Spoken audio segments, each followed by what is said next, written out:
नमस्कार साथीहरु, स्वागत छ सबैजनालाई। आज फेरि म चिकन ससेज रेसिपी लिएर आएकी छु। फलमासुलाई छानेर मिक्सीमा राखे, लसुन अदुवा नुन स्वाद अनुसार राखेर पिसिसकेपछि यतिको मिन भयो। यो चाहिँ मैले नातुको लागि बनाएको, त्यही कारण अरु मरमसला राखिन। ठुलोको लागि हो भने चिल्ली फ्लेक, मरिचको धुलो, ओरिग्यानोहरु राख्दा पनि हुन्छ।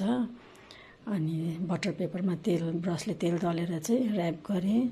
बनाइसकेपछि चाहिँ मक्टुमा स्टिम गरे।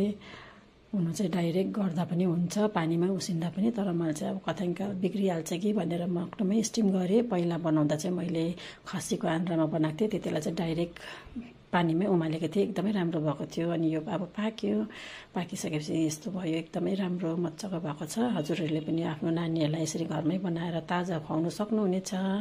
अनि भिडियो मन परे लाइक, शेयर, कमेन्ट अनि सब्स्क्राइब पनि गरिदिनुहोस् होला। धन्यवाद।